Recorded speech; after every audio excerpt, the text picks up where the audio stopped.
Abort it! I don't want that baby. My husband yelled, throwing money in my face and humiliating me in front of everyone.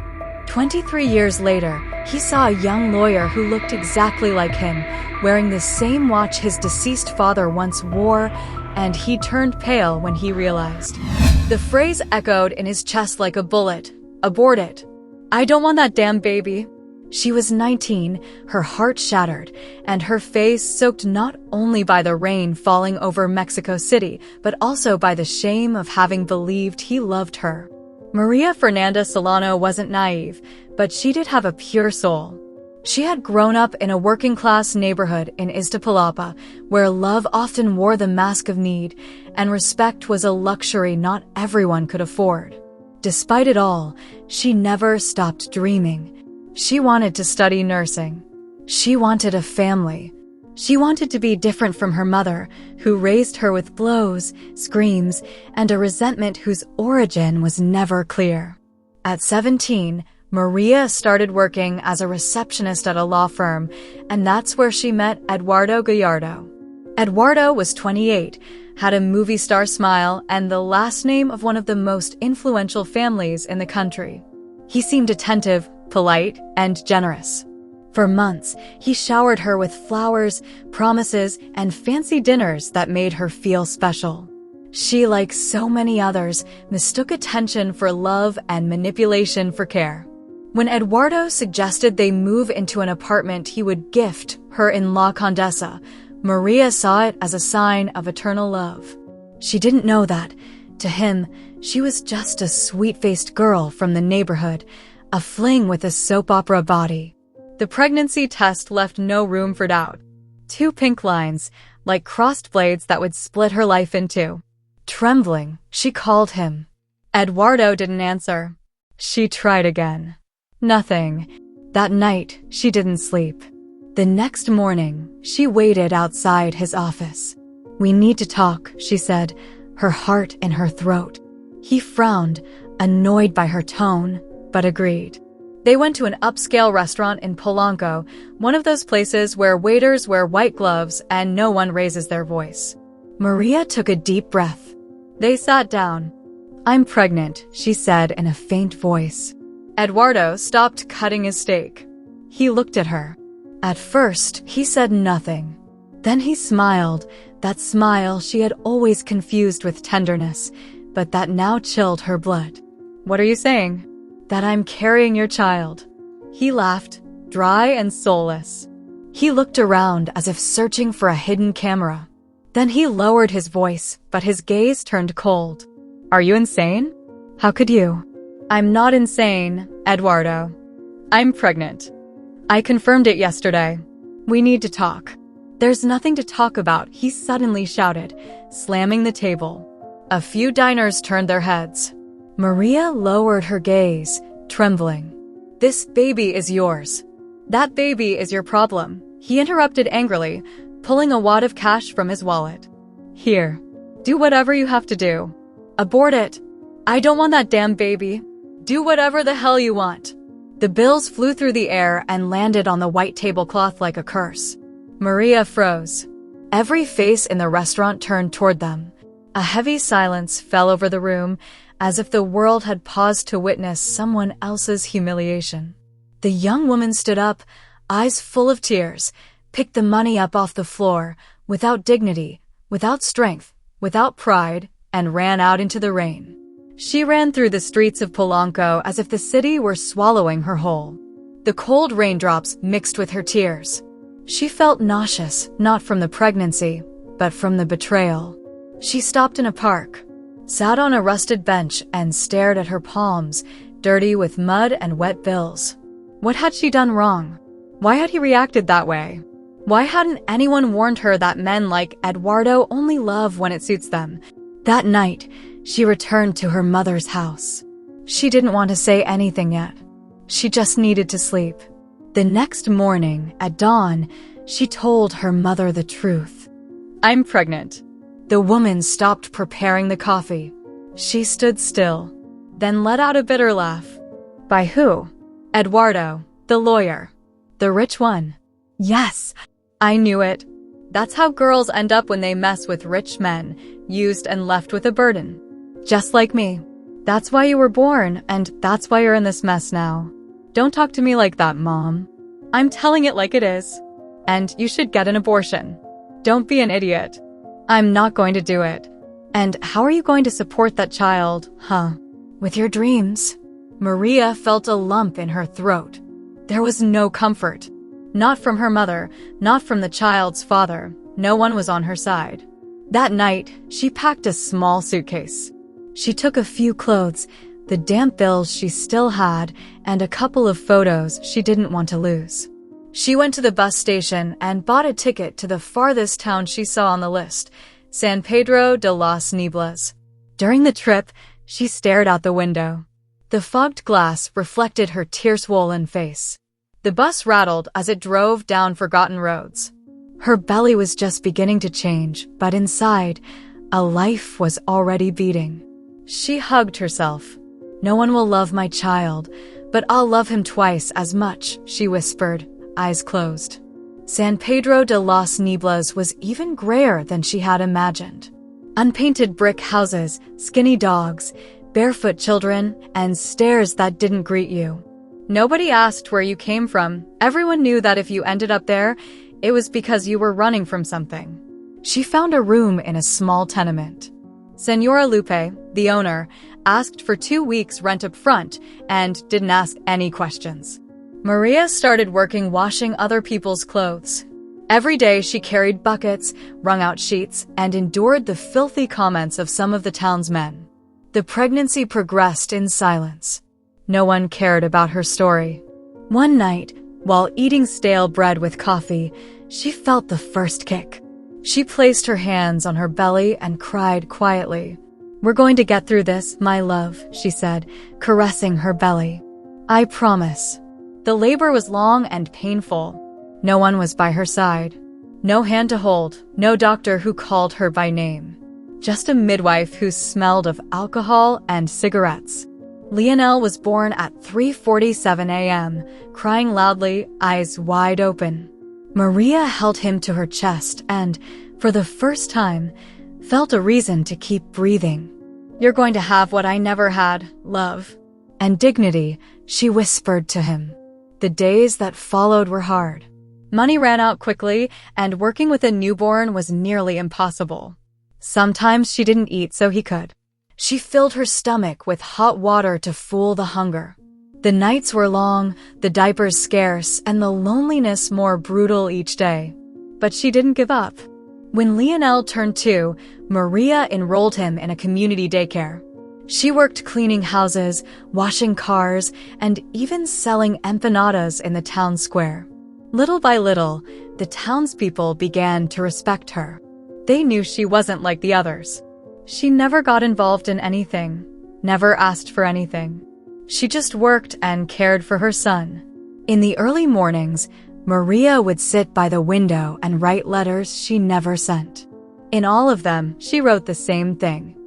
"I don't hate him, but I'll never let him break me again." Back in the city, Eduardo had moved on with his life. He married a woman of his class, had a daughter, and never mentioned Maria. In his circle, no one knew what he had done. To him, that restaurant scene was just a mistake he had gotten rid of in time. Or at least, that's what he thought. What he never imagined was that the baby he rejected would grow with the strength of a hurricane, with his mother's steady gaze and the sharp mind that would one day change his fate. That night, as Maria laid Lionel down to sleep, she sang a soft song she made up on the spot. Her voice trembled, but her hands were steady. Outside, it rained again, just like the night she lost everything. But this time, there was no fear in her chest, only fire. Lionel's cries faded as Maria sang, her voice cracked from exhaustion, but firm like a promise made from the gut. The rain kept falling, washing away the dust from the streets, and with it, the remains of a broken woman who, in becoming a mother, discovered she could rebuild herself with the strength of necessity. San Pedro de las Nieblas woke to thick fog and the smell of wood smoke. The damp walls of the tiny room where Maria and her son lived barely held up against the years. The paint was peeling and nails stuck out of the beams as if trying to escape. There were no luxuries or comforts, but there was something priceless, the warmth of a mother's embrace. Lionel grew up surrounded by hardship, but he never lacked love. From a young age, he showed a sharp intelligence that unsettled the neighbors. He learned to read with milk cartons and old ads. At 4, he was already asking about difficult words. By 6, he read the newspaper like he understood every word. But he also learned to dodge pitying glances and endure the whispers his mother couldn't silence. "That boy doesn't have a father," they said at the store. "Must have been a slip-up by Maria," others added, as if her poverty were her fault. Every time she heard it, Maria clenched her teeth and pretended it didn't hurt. But it did. A lot. Not for her, but for him. For that big-eyed, bright-souled boy who would carry the stigma of being the shameful child for the rest of his life. The neighbors avoided Maria. Sometimes they wouldn't even let her buy food on credit, and the men looked at her with a mix of desire and disdain. A mother without a husband in that town was a threat to the social order. Someone to point at and blame. Maria knew it, but she endured. She got up before dawn, made a toll to sell on the corner by the market, then rushed off to wash clothes in the houses downtown. She'd come back when the sun was already setting, her legs trembling, but even then, she'd play with Lionel, tell him stories, teach him to add with little stones. She looked at him with the kind of pride only a mother who's given everything can hold. "Why don't I have a dad like the other kids?" Lionel asked one night while they played with a broken flashlight. The question hit her like a hammer to the chest. Maria swallowed hard, closed her eyes. "Because your father didn't want to meet you, but you don't need his last name to shine." Lionel didn't fully understand, but in his mother, he saw a truth stronger than any lie the world could tell him. The years passed without mercy. Lionel started elementary school wearing hand-me-down shoes that Maria patched over and over. He was the best in his class. He won every contest, knew all the multiplication tables, corrected the teachers. But that didn't protect him from rejection. Some kids made fun of his clothes, his empty lunchbox, his worn-out notebook. "Poor kid, no dad. How are you going to make it?" they said. Lionel learned to stay quiet, to endure, to look past the pain. The only thing he couldn't bear was seeing his mother cry when she thought he was asleep. One night, Maria came home late, soaked, with a swollen hand and glassy eyes. She'd been cleaning a house where the boss had tried to take advantage of her. She pushed him, he fell, and they didn't pay her. On her way back, she tripped on a rock and tore her palm open. "What happened, Mom?" Lionel asked, alarmed. "Nothing, I fell." "You know how clumsy I am," she lied as she applied alcohol discreetly. "Did someone hurt you?" "Of course not. You know me. No one messes with me." But he knew something wasn't right. From then on, he started leaving notes in his notebook. Letters to his mom. He wrote them at night, while she slept. One of them said, "When I grow up, I'm going to give you the life you deserve." Maria would find them while cleaning by chance. She never said anything, just kept them like treasures. In 6th grade, there was a call for a regional math Olympiad. Lionel wanted to participate, but the teacher had doubts. "You don't have a calculator or a new notebook. The others have support." "Are you sure?" Lionel nodded without fear. Maria signed him up without hesitation, even if it meant going without gas for a week. During the contest, he used borrowed pencils, recycled paper, and a broken watch Maria had given him just so he wouldn't feel lesser. What no one expected was that he would win. Not out of luck, but out of talent. Because his mind was a hurricane of logic, of connections, of brilliant ideas born from the need to survive. When they said his name, the auditorium went silent. Some whispered, "That kid? The one whose mom sells tamales." Lionel walked up to the stage with his head held high. Maria cried in the audience, clutching the bag where she kept copies of her job applications. First place goes to Lionel Solano, a young man who has shown that intelligence doesn't need a last name, the announcer said. That day, a teacher from the capital approached him. She wanted to take him to a national competition. They offered him a scholarship. Maria didn't know what to say. She felt pride and fear. So much fear. That night, as they ate stale bread and beans, Lionel asked her, "Can I go?" Maria took a deep breath, looked him in the eyes. "Of course you can. You were born for great things." But inside, anxiety spread through her body. She didn't know if she could keep up the pace. She'd already started coughing up blood, though she hadn't told anyone. She kept telling herself it was the cold, the strain. But deep down, she feared it was something more. A few days later, at school, a mother approached her. "You should give your last name to someone else. That boy is going to shine, and you're only going to drag him down." Maria looked at her in silence. She didn't respond. But that night, she wrote a letter to Lionel. She didn't sign it. She simply wrote, "Don't let anyone make you believe you're worthless because of where you come from. What's in your blood doesn't matter as much as what's in your heart." On Sundays, Maria took Lionel to the park farthest from town.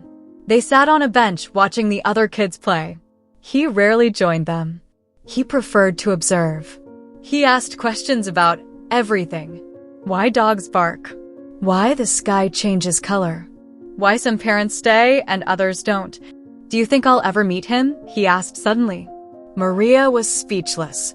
The sun was shining straight in her face, and she couldn't hide her tears. "I don't know. But if he ever shows up, I want you to decide if he's worth it." Lionel said nothing. He simply lay his head in her lap.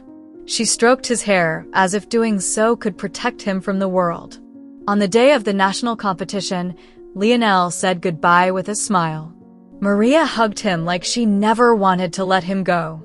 She watched him get on the bus, small, with his worn-out backpack. She felt a hollow in her chest. Not out of doubt, but out of guilt.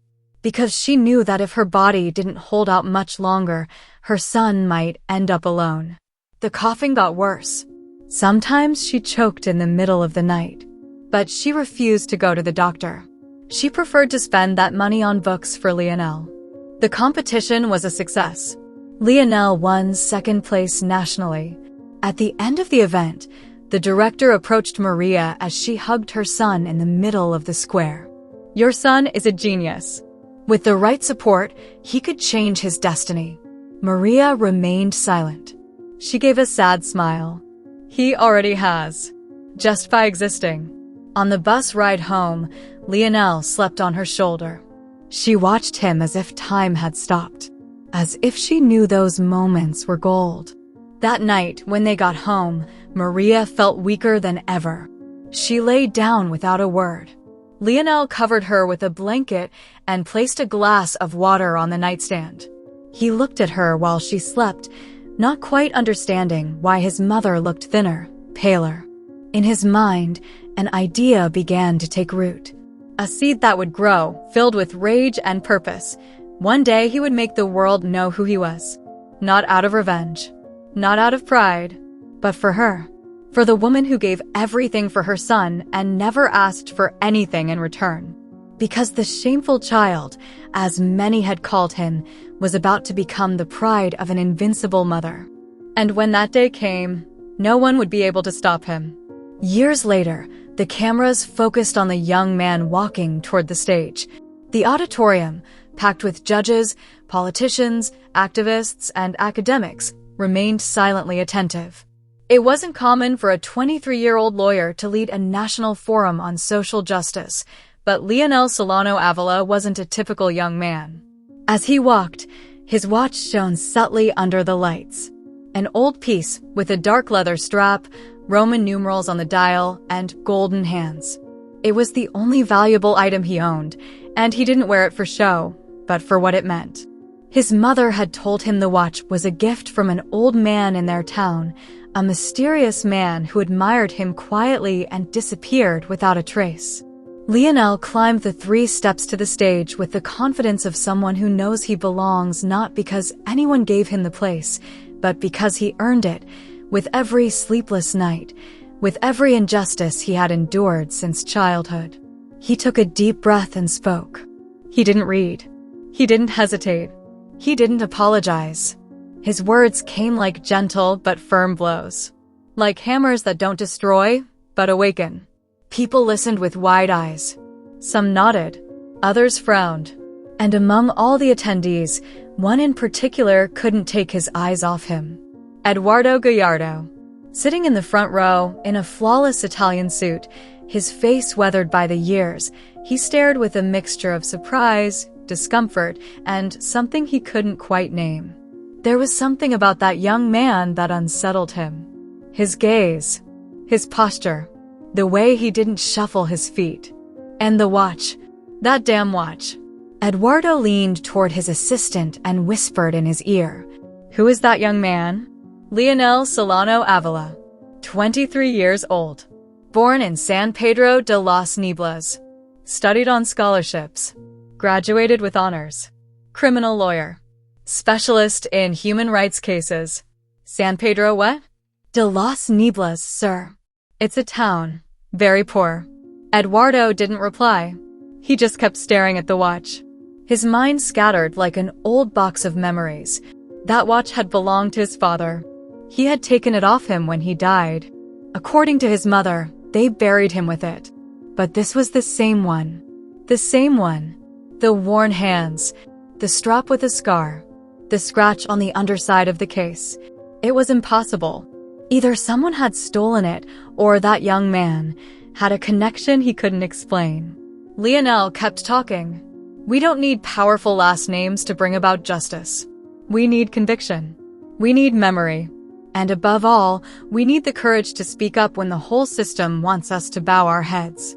Eduardo felt a chill. For a second, the young man's voice reminded him of someone. A voice that once cursed him years ago. A woman who vanished without saying goodbye. Maria Fernanda. His heart gave a jolt he didn't want to acknowledge. He adjusted his jacket, annoyed. It couldn't be. It didn't make sense. At the end of the speech, the auditorium burst into applause.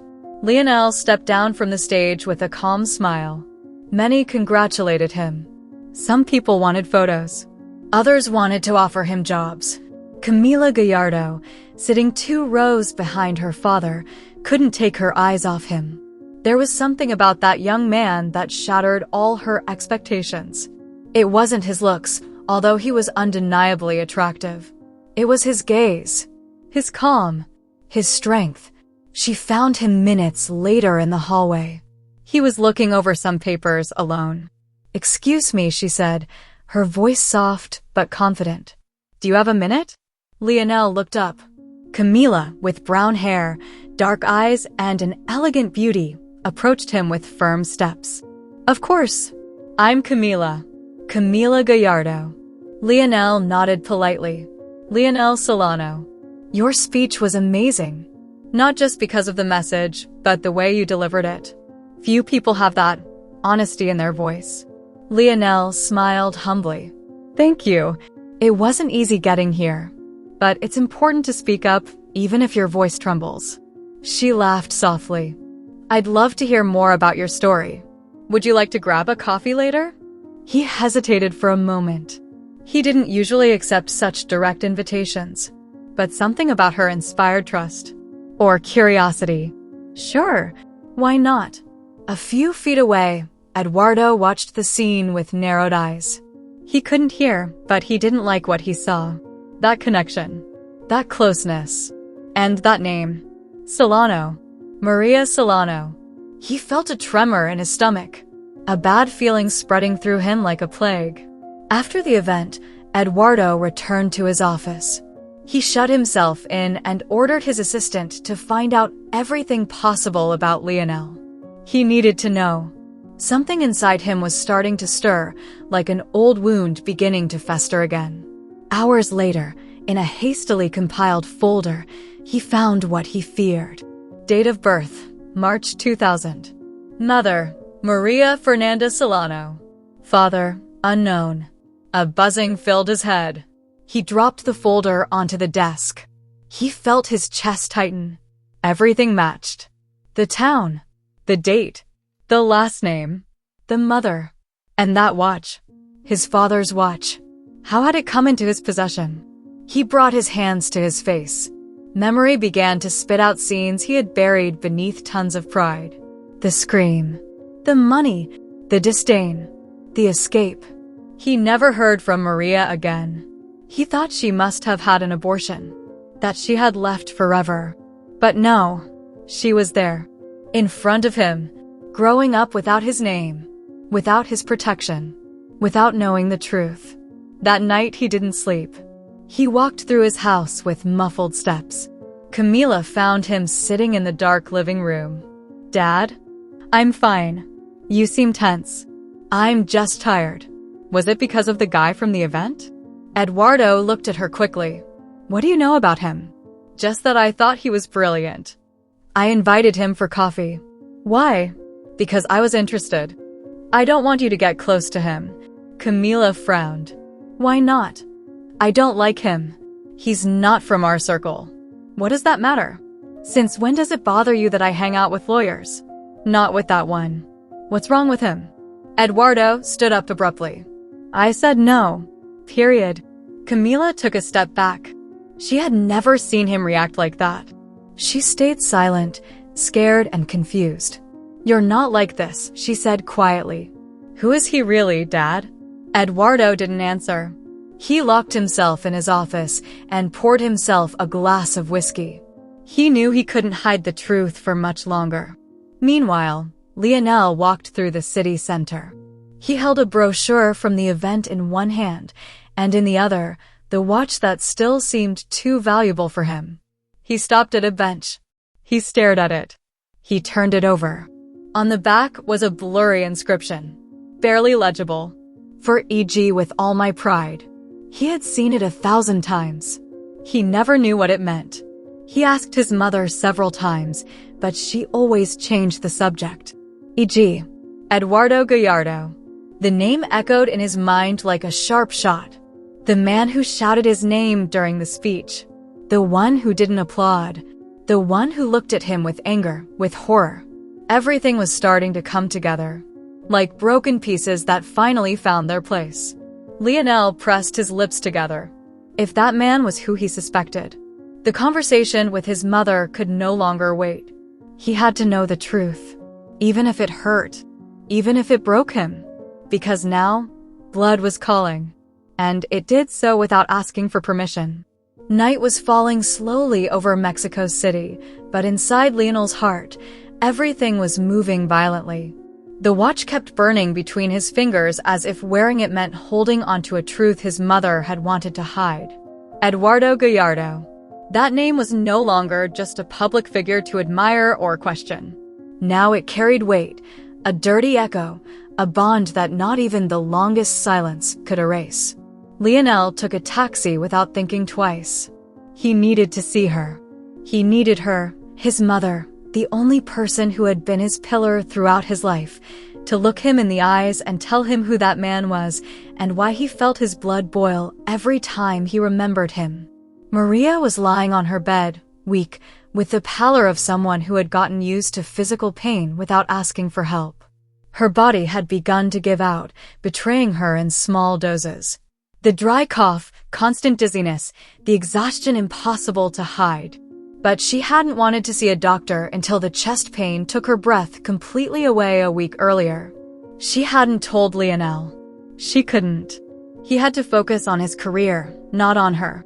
She had already sacrificed too much. The doctor had been clear. Lung cancer, advanced stage. The chemotherapy would be brutal, but it might give her a few more months of life. Maria didn't think about herself. She thought about Lionel. She thought that if she died, he would be left alone, without answers, without a past, with a present too fragile. So she accepted the treatment in secret, pretending she was just exhausted from work, lying with years of practice. That night, when Lionel arrived, he found her sitting in front of her Virgin of Guadalupe altar, praying silently. Her figure seemed smaller. The candlelight outlined her silhouette with an air of farewell. "Mom," he said, without greeting her, without taking off his coat. She turned her face and knew, when she saw him, that something had changed. "We need to talk." Maria got up with difficulty and motioned for him to sit. "I know." He didn't wait. He took the watch out of his pocket and placed it on the table. Maria looked at it as if someone had placed a lit grenade in front of her heart. "Where did this come from?" "You gave it to me," Lionel said, without blinking. "You said it was a gift from an old man from the village. But you're lying. This watch belongs to no one but Eduardo Gallardo. And you know it." Maria felt the air leave her body. She swallowed hard. She didn't want it to be like this. She didn't want to confess it with anger in the air, with accusations in the background. "Is he my father?" Silence. Maria closed her eyes and a tear slipped out. "You have no idea what you're asking, Lionel." "Yes, I do. I haven't slept for days because of it. You don't deserve to carry that story. Don't protect me from what I already feel." "I already know, Mom. I just want you to tell me." Maria took a deep breath. She sat down across from him. The truth had been choking her for years. Now she couldn't keep it hidden anymore. "Yes, Eduardo Gallardo is your father." Lionel clenched his fists. It wasn't a surprise, but hearing it from his mother, having her confirm what he suspected, hurt more than he had expected. "Then why did you hide it?" "Because he didn't want you, Lionel. Because when I told him I was expecting you, he yelled at me to get an abortion, threw money in my face, and humiliated me in front of everyone at a restaurant. Because he didn't want a child with a woman like me. Because he made me feel like garbage. And I wasn't going to let you grow up with that shadow over you." Lionel stood up, walked through the living room with his hands on his head. His chest burned. "Did you ever try to make him take responsibility?" "Never. And I don't regret it. What if I had wanted to know sooner? You couldn't have known what that was going to mean. I'm a lawyer, Mom. I work for the truth. How do you think I feel knowing you've lied to me my whole life?" "I didn't lie to you. I protected you." Lionel stopped in front of her. His voice trembled. "And what am I to him?" "Nothing. A mistake he never accepted." "Then I need him to know. I need him to see me. To know what he lost." "Lionel, don't stop me." Maria lowered her gaze. She knew she couldn't hold him back. But inside her, a part knew that if Eduardo reappeared, it would break everything. Lionel left the house without saying goodbye. Hours later, at the Gallardo mansion, Camila was arguing with her mother. Mrs. Laura had a special gift for destroying with soft words and venom in every syllable. "Are you crazy? Did you go out with that boy again?" "I'm not dating anyone. It was just a coffee. A coffee with a nobody, with no last name and a neighborhood face." "What's next? You marry him and give him our last name?" "He doesn't want your last name. He doesn't need it. But he does want what you represent. Power, status. And you, as always, weak, seeking approval from strangers because you find nothing here." Camila froze. Those words hurt her less each time, but they still wounded her. Her relationship with her mother had deteriorated over the years. She never received affection. Only rules. Criticism. Conditions for being loved. Lionel is braver than any of you. And I don't need your blessing. You're not going to see him again. I'm not under your control anymore. Laura slapped her without thinking. Camila stayed still, her face turned to the side, without tears. "You're not my mother. You're a shadow," Camila whispered before going to her room. The next day, Camila wrote to Lionel. She asked to see him. He agreed. He also needed to talk to her. He needed someone who wouldn't look at him suspiciously, who wouldn't remind him of his mother or father. Someone who didn't know what burned inside him. They met in a small bookstore cafe. They talked for hours. About their childhood, the pressure of living with demanding parents, the fear of not being enough. "My family looks perfect on the outside, but it's rotten inside," Camila said, stirring her coffee slowly. "My mother has been despising me for years. For everything. For not being like her. For not thinking like her. Your dad seems more reasonable." He's not. He's just tired. And distant. Lionel wanted to tell her that man, her father, was also his. But he couldn't. Not yet. Camila was the purest thing he had known in a long time. Telling her would ruin everything.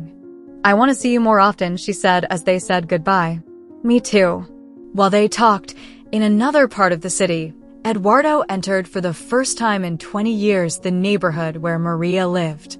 He dressed simply, with dark glasses, no bodyguards. He walked the streets like someone looking for something he didn't want to find. When the door opened, he saw her. She was thinner, paler, but she was still herself. "What are you doing here?" Maria asked bluntly. "I need to know if that boy is mine." "You have no right." "I have the right to know. You rejected him before he was born. You don't deserve anything. Neither his blood nor his story." "Maria, don't say my name. You don't deserve it." "Why didn't you tell me?" "Because you would have killed him before he was even born. Because your ego was bigger than your humanity." Eduardo lowered his gaze. He had no defense. "I just want to talk to him." "You won't touch him. You won't bring him into your world of appearances. You already did enough damage by being born without a father. And you think he won't look for me? Maybe he will. But it will be his decision. Not yours." Eduardo left empty-handed. Emptier than ever. Maria closed the door and leaned back. She put her hand to her chest. A sharp pain doubled her over. She coughed. Blood stained her blouse. "I can't die. My son needs me." "He doesn't know the truth," she murmured, sobbing. That same night, Camila came home with a smile she couldn't hide. Her Aunt Patricia was waiting for her in the living room. She had a strange look. "Did you go see that lawyer?" "Yes." "So what? What's his last name?" "Solano Avila." Patricia fell silent. She approached and sat down across from her. "Camila, that young man could be your brother." Camila felt her heart stop. "What are you saying?" "Eduardo had a relationship with a poor girl, Maria, and she had a son. The same year he disappeared." "No, it can't be. It's not true." "Go ask your dad. He'll confirm it." Camila ran upstairs, opened the door to the study. "Is Lionel my brother?" Eduardo froze. "Answer me." "It's possible." Camila screamed, broke down crying, collapsed on the floor. "God, what have I done?" At that moment, Lionel received a message on his phone. It only said, "I can't see you again." And for the first time in his life, he felt that fate was mocking him. Cruelly. Precisely. As if nothing he had lived through had been punishment enough. As if loving was also a way to lose. Lionel stood motionless in front of the message on the screen. The words floated in his mind like knives hanging in the air. "I can't see you again." He read it several times, as if repeating it might change its meaning. But it didn't. It was a cold, urgent farewell, as if suddenly distance had become a necessity. As if the love that was beginning to grow between them had become something forbidden. He closed the phone without replying. He didn't know what to say. He didn't even know if he had the right to demand explanations. Deep down, he feared it was true. The pieces had started falling like a house of cards. His mother's confession. Eduardo's evasive attitude. Camila's reaction. And now, that cruel suspicion. What if she was his sister? What if that budding love was also a blood mistake? Maria's silence was no longer enough. He needed more. He needed truths, even if they hurt. Even if they broke him down. He went to look for her at home, but found it empty. Everything was in disarray. The tablecloth wrinkled, the plate unwashed, the door ajar. A neighbor shouted at him from across the gate that they had taken her away in an ambulance. She had fainted while sweeping. She barely managed to say his name. Lionel ran without thinking. The world was ringing in his head. At the hospital, a nurse with a stone face greeted him. She asked for patience. She explained that Maria was stable, but under observation. The doctor saw him minutes later. He didn't ask him to sit. He told him the truth in a clinical tone, without embellishment. Your mother has lung cancer. Very advanced. She's in the terminal stage. We've known for months. But she hid it. She didn't want aggressive treatment until the pain became unbearable. Lionel felt as if the ground was opening beneath him. He didn't speak. He just listened. The doctor continued. We're stabilizing her right now, but there's not much more we can do. Maybe weeks. Maybe less. It will depend on how she responds. Lionel stood still in front of the door of the room where his mother was. He saw her lying down, pale, lips dry, body fragile as paper. The monitor beeped slow and steady. He entered slowly, sat beside the bed, took her hand gently. Maria opened her eyes and smiled with effort. You look tired. Don't say that, he murmured. Not now. You already knew, didn't you? Since when? They told me almost a year ago. Why didn't you tell me? Because you have your life, your dreams. Because I wanted you to get far without carrying me on your back. I'm not carrying you, Mom. You gave me everything. Maria looked at him tenderly, but also with a guilt that crossed her face like an old scar. There's something I haven't told you yet. More? You deserve to know who you are, but I don't want you to hate. There's already too much hate in the world. I don't want you to carry it. Lionel didn't press. He knew that conversation would have its moment. He didn't want her to die with truths stuck between her teeth. Meanwhile, in the Gallardo household, an old shadow began to move through the halls. Teresa, Eduardo's mother, was no longer the powerful woman who ruled the family like an empress. Now she lived in a fog, with a shattered memory and a broken temper. But every now and then, she said things no one understood. Things that seemed like memories disguised as delirium.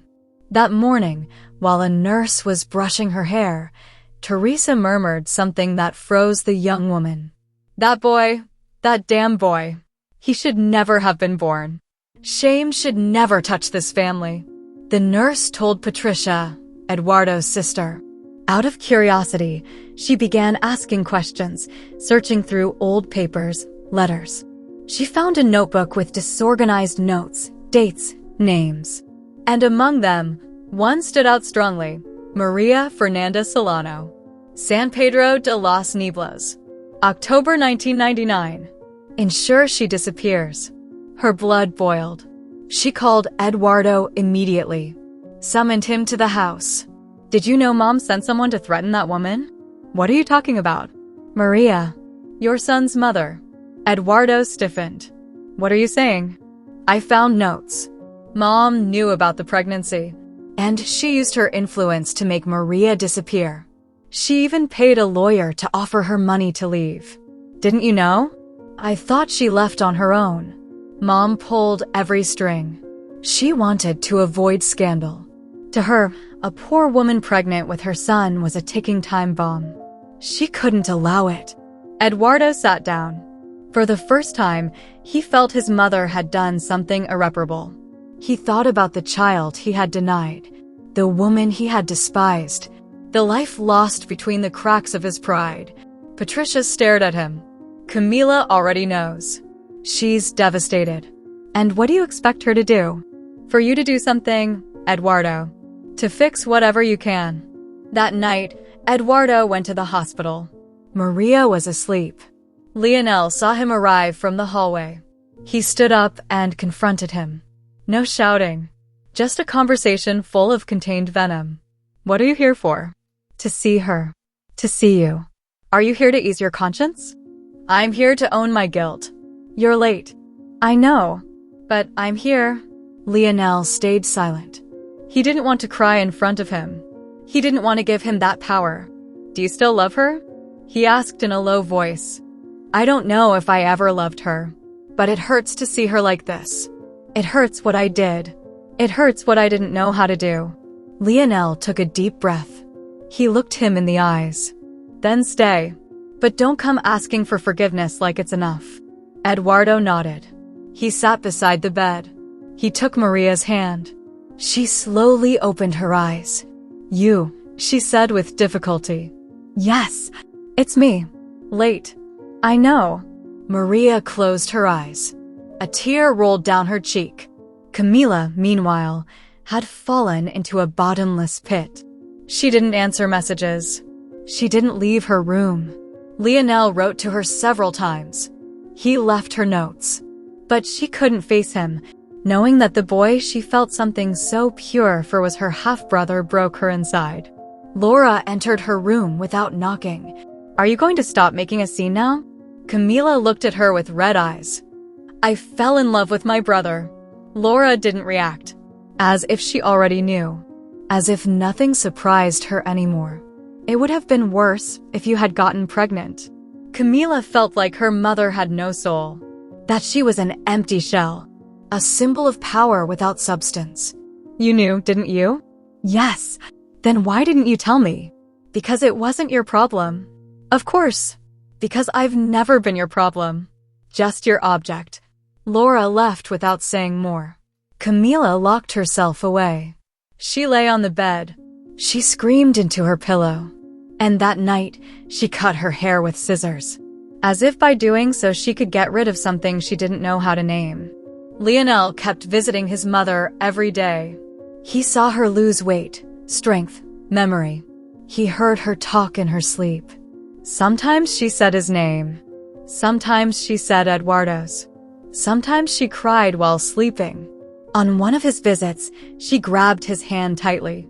Don't let him define you. Don't let his last name cloud who you are. I promise. I love you. And I love you too. Maria died a week later, in the early morning. The hospital called Lionel. He arrived before they moved the body. He sat by her side. He kissed her forehead. He thanked her for everything. He didn't cry there. He would later, when he was alone. The funeral was simple. Few people. Town folks. Eduardo went. He didn't say anything. He just stood at the back, watching. Camila didn't go. She couldn't. After the burial, Lionel wrote one last letter to his mother. He buried it with her. It said, "Thank you for your silence, even when it hurt me. Thank you for your truth, even if it took time. Thank you for being my home." And so, with the earth still fresh over the grave of the only person who ever abandoned him, Lionel decided he would no longer chase after answers. Now, it was time to make justice with the heart. Without hatred, but with memory. Because truth, like blood, always finds a way out. And sometimes it comes out like a shadow. Silent. Relentless. Undeniable. Lionel stood still in front of the freshly closed grave, the damp earth stuck to the soles of his shoes. His face was hardened, his gaze fixed, but inside everything hurt. Not only because of Maria's death, his mother, but because now he understood clearly that the time had come when the truth could no longer stay buried. She was gone, and with her, she took a part of his story that he would never be able to recover in words, only in unfinished memories. Hours before her death, as the hospital monitor emitted increasingly slower sounds, Maria had squeezed his hand with a gentle gesture. She no longer had a voice, but with her fingers, she indicated for him to open the drawer of the nightstand beside the bed. Inside was a folded brown envelope with his name written in blue ink. The handwriting trembled, as if each word had cost her more than the physical pain. Lionel didn't have the courage to open it at that moment. He put it in his coat pocket and sat beside her. He held her hand until the monitor emitted a steady beep and his mother closed her eyes forever. He didn't scream. He didn't cry immediately. He just bowed his head and whispered, "Thank you, Mom, for everything, for not giving up, for never leaving me alone." It wasn't until many hours later, back in his room, that he dared to open the envelope. The paper smelled like her world, like her past, like her sacrifice.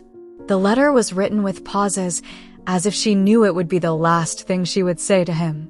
"Lionel, my son, if you are reading this, it's because I'm no longer with you. There are no words that seem enough to explain how much I have loved you. I ran out of days to tell you out loud. I lacked the courage to give you the truth sooner. You deserve to know it. Not to carry the burden, but to understand where you come from. Eduardo Gallardo is your father. You knew it, you sensed it, you discovered it on your own. I don't know if that brings you peace or anger. I just want you to know I didn't choose him for you. He was only the origin, but he was never your destiny. You made your own destiny, with your struggle, with your dignity, with your kindness, even when everything seemed to test you. I hid many things from you, not out of cowardice, but out of love. I didn't want you to hate. I didn't want you to grow up with resentment in your heart. I didn't want you to think you needed it, because you never needed it. The watch you wear, the one that always made you ask questions, belonged to your father. I got it in a dirty way. I know. But I wanted to give you at least one memory, something that spoke of history without apology. If someday you meet him and he wants to come closer, don't let him take away who you are. Knowing where you come from doesn't mean you have to repeat his steps. You are my pride, my reason, my strength. I love you with all that I was, with all that I stopped being. Mom. Lionel read the letter several times, and each time he felt as if his heart was breaking in a different place. His mother's words pierced him like needles of fire. He couldn't hate her, not even for having hidden the truth from him for so long. She had done everything to protect him, even from herself. He called the hospital. He asked if they would allow him to stay with the body for one more hour. Protocols no longer mattered. When he arrived, the body was already prepared, covered with a white sheet. He sat next to the stretcher, took out the letter, and placed it on his mother's chest. Thank you for not handing me over to hatred. Thank you for giving me the only thing I never lacked, your love. The day of the funeral was gray. The cloudy sky seemed to have understood the pain floating among the tombstones. Few people attended. Most were neighbors from the neighborhood, women who had shared with her early morning sighs, men who had once received a plate of food from her hand when they had nothing. Everyone knew who Maria had been, although no one knew her full story. Eduardo arrived with a haggard face. He wore black, as if that could erase decades of absence. He walked among the people without speaking, without giving explanations. He stopped a few feet from the closed coffin and bowed his head. There were no speeches. No solemn words were spoken. Only Lionel approached, with a wilted flower in his hand. He left it on the coffin and closed his eyes. Thank you for not giving up. Never. When the coffin was lowered, Eduardo stepped forward and threw a handful of dirt. No one understood his presence. No one dared say anything. But for Lionel, it was enough. He confronted him afterward, a few steps away. He didn't yell. There was no anger in his voice, just a truth so sharp it didn't need to be raised. What are you here for? Redemption? You came too late. Eduardo swallowed hard. He didn't know what to say. He looked at him as if he wanted to hug him, but didn't dare. I wanted to come because I couldn't let her go like this, he stammered, not after what I did to her. Don't come to turn her grave into your therapy. Don't come to wash your hands in the water she turned into life for me. Lionel left him there, standing alone with a broken gaze. He walked away without looking back. The weight of his mother's letter still pulsed in his chest. Hours later, after the earth had been sealed over the coffin, someone else came to the cemetery. Camila, dressed in white with freshly cut hair, her face worn down by insomnia. She didn't dare approach the niche while there were people. She waited until everything was quiet. She walked to the tombstone. She took a white flower out of her purse. She bent down and placed it on the ground. I'm sorry, she whispered, not for having loved him, but for having arrived too late to understand him. She closed her eyes. Let the wind tousle her hair. She didn't cry. She had no tears. Only the lump in her throat that hadn't let her sleep since she learned the truth. That night, Lionel received one more letter. An unexpected letter. Camila had left it at his door without a name, without a sender. But he knew it was from her at first glance. The firm handwriting. The careful words. Lionel, I didn't know if I should write to you. I didn't know if I deserved to say anything more. But here I am, leaving this letter like someone saying goodbye to something they can't forget. I'm not writing to you as a sister. I wouldn't know how. I'm writing to you as the woman you were able to touch with words, with gestures, with truths you didn't even know you had. What we had was never supposed to happen. I know, but it did. And even though it hurts, I don't regret it. Because for the first time in my life, I felt like someone saw me. Not as someone's daughter, not as a shadow of someone, not as a piece of a last name. You saw me, and it hurt when I learned the truth. It hurt because love doesn't always respect the limits of blood. And that makes me hate and love you at the same time. I don't know what will happen now. I just know I want you to be happy, to keep building what your mother started, to not get lost in the labyrinths of what could have been, to not repeat the silence that destroyed them. And if someday you see me, and we can talk from another place, I'll be there. Camila. Lionel read the letter under the dim light of his lamp. He felt his heart break into more pieces than he knew. It was love, but it was also pain. It was truth, but also an impossibility. He closed his eyes. He put the letter in the same box where his mother's letter was. He would never separate them. Days later, Eduardo returned to the cemetery. This time without a suit, without glasses, alone, just as he came into the world, without the adornments of the last name. He knelt in front of Maria's grave. He held a crumpled handkerchief and a letter he didn't know whether to read or leave there. I'm sorry. I never understood what I lost when you walked away. I thought I could go on without looking back. That erasing your name would be enough. But no. Your son, our son, is the man I never was. He is the father I never had. He is the legacy I never dared to build. I wish I could say I did it right, but not even that. I was nothing, neither a father, nor a man, nor even human. You were everything, always. And even if I don't deserve it, thank you for not telling him you hated me. He doesn't need that. But I did deserve it. He broke down crying like never before, like a child who knows there's nothing left to fix.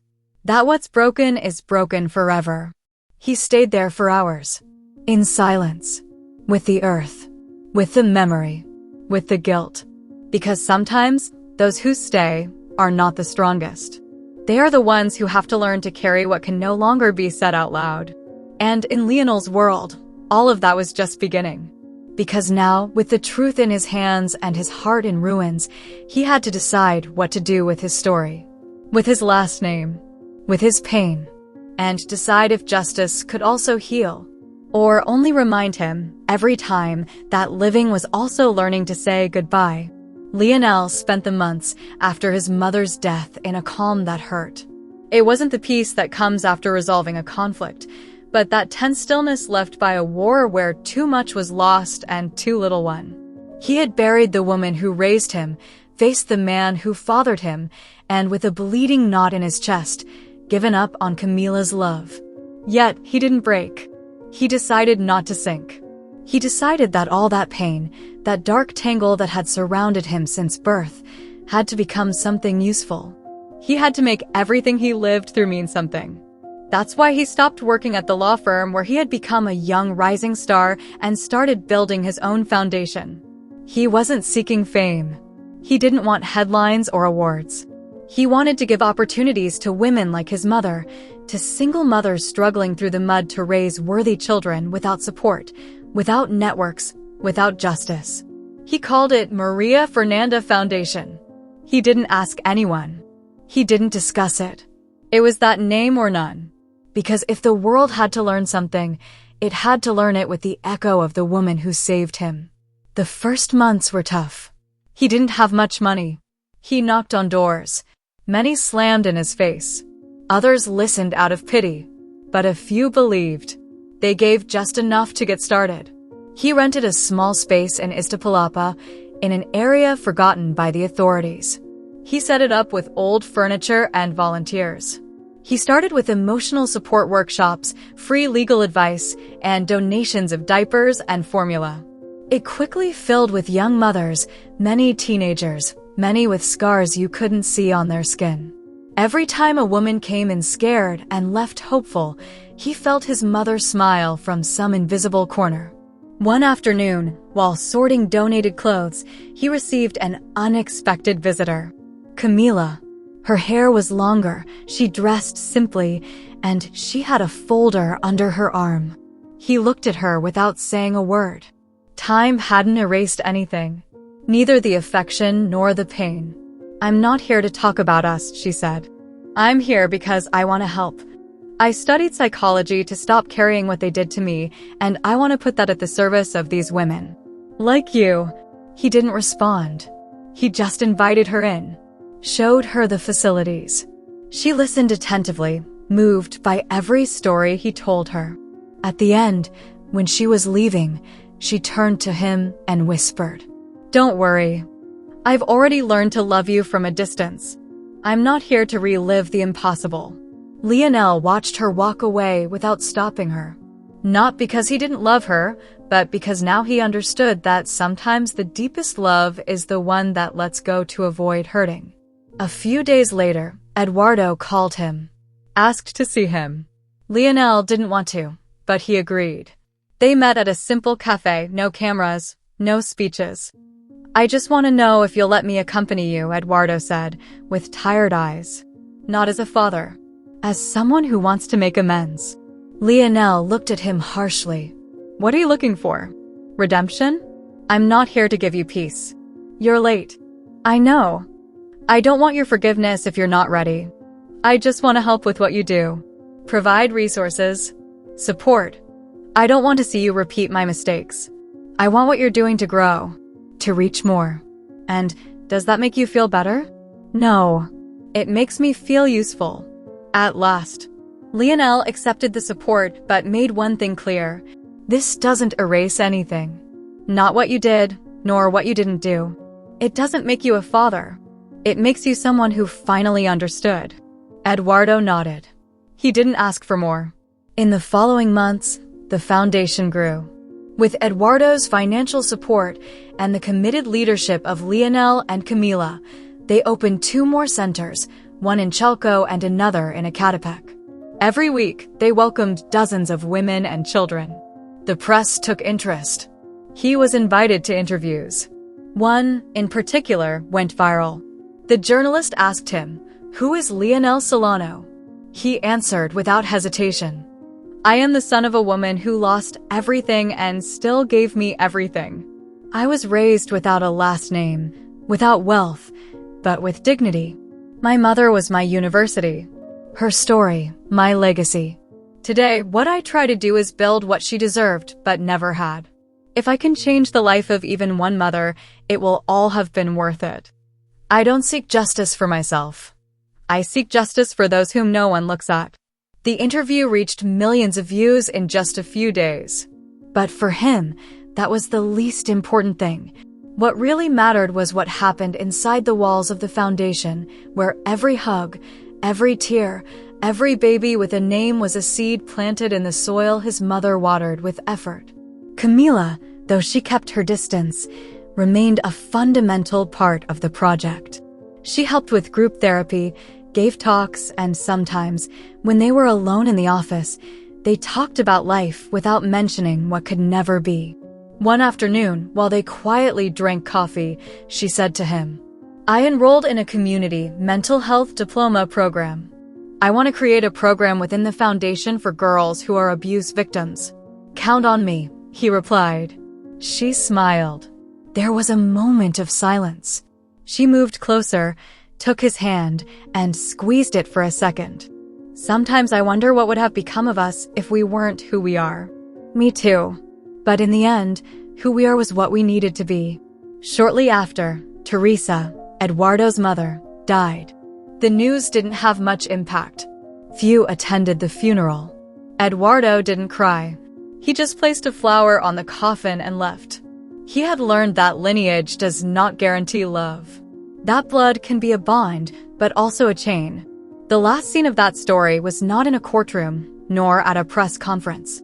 It was at the foundation's anniversary.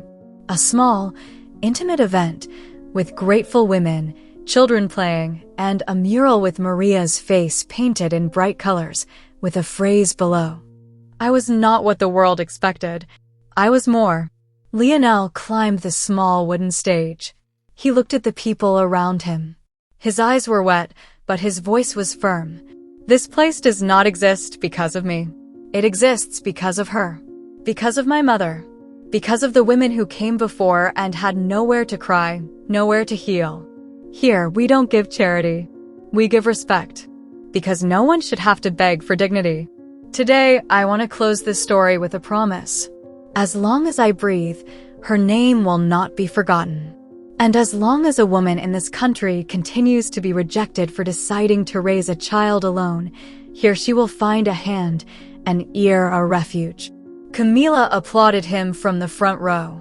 Eduardo, standing at the back, lowered his head, moved. He said nothing. No words were needed. And so ended Maria Fernanda's story, not in a grave, not in silence, but in the voice of her son, in the footsteps of women who no longer walked alone. Because abandonment did not define Lionel. It made him strong. It made him just. It made him free. And because sometimes, the children of rejection end up being the parents of change. If you liked this story, I invite you to leave a comment telling me how it made you feel. And if you have gone through a similar betrayal, I would love for you to share your valuable opinion. Remember to tell me which city you are watching this video from. I would be very honored if you give me a like, share the video with a friend or family member, and subscribe to the channel. Don't miss the next surprising story that's appearing on your screen right now. We have guaranteed entertainment exclusively for you. See you in the next video.